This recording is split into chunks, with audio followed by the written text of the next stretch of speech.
meyakini bahwa bulan haram itu bulan keramat, yang artinya bulan yang bisa mendatangkan kesialan. Sehingga mereka khawatir untuk melakukan hajat-hajat mereka di bulan ini. Takut menikahkan anak misalkan, takut melakukan perjalanan jauh, dan hajat-hajat yang lain. Maka jemaah sekalian, keyakinan seperti ini dalam ajaran Allah Subhanahu wa Ta'ala adalah termasuk dosa terbesar, yaitu dosa syirik. Termasuk menduakan Allah Subhanahu wa Ta'ala. Sebagaimana ditegaskan dalam banyak hadis.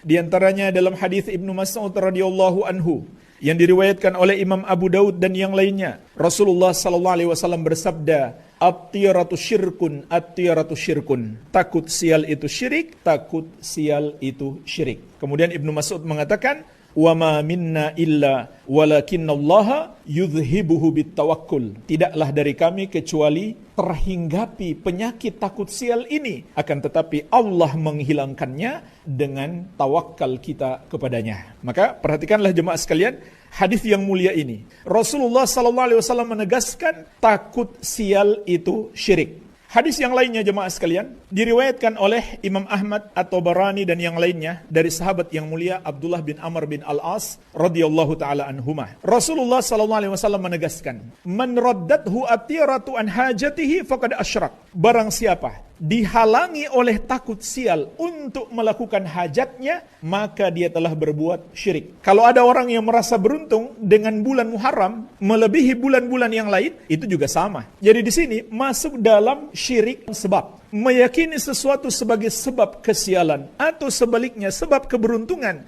padahal Allah tidak menetapkannya sebagai sebab kesialan dan keberuntungan, maka itu adalah syirik. Karena hanya Allah Subhanahu wa Ta'ala yang maha mampu menetapkan sesuatu bisa mendatangkan keberuntungan ataupun kesialan bagi hamba. Dan ketahuilah jemaah sekalian, tidak ada kesialan yang Allah tetapkan bagi para hamba kecuali karena dosa-dosa yang mereka lakukan. Ini sisi kesyirikannya yang pertama. Sebab kita harus meyakini hanya Allah yang menentukan adanya kemanfaatan atau kemudaratan, adanya kesialan atau keberuntungan, yang menakdirkan segala sesuatu. Dan mungkin kalau kita bicara keyakinan bulan Muharram itu bulan sial, banyak di desa-desa. Tapi dalam bentuk yang lain, di kota-kota juga banyak. Lihat jemaah sekalian, di gedung-gedung megah, di hotel-hotel berbintang, tidak ada lantai 4. Coba masuk lift, kemudian lihat, tidak ada lantai nomor 4. Tidak ada pula lantai nomor 13. Tidak ada kamar nomor 4, tidak ada kamar nomor 13. Di perumahan-perumahan elit sama. Banyak yang seperti itu. Ini kesyirikan sekaligus kebodohan. Enggak masuk akal. Mana bisa angka-angka itu memberikan pengaruh? Tidak ada pengaruhnya sama sekali. Tidak bisa memberi manfaat, tidak pula bisa memunculkan kemudaratan. Yang kedua, syirik karena hati manusia bergantung kepadanya. Dan bergantung hati adalah ibadah yang disebut dengan tawakal. Wa 'alallahi fatawakkalu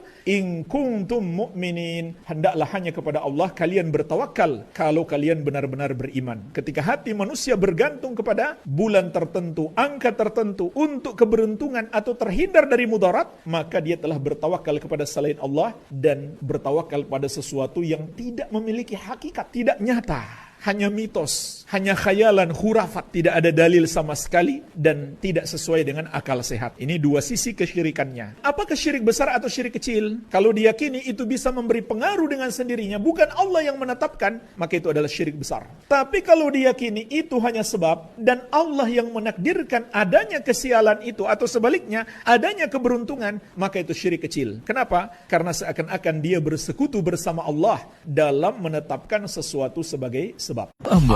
Pelopor bagian sunnah Asia Tenggara. Labbaik Allah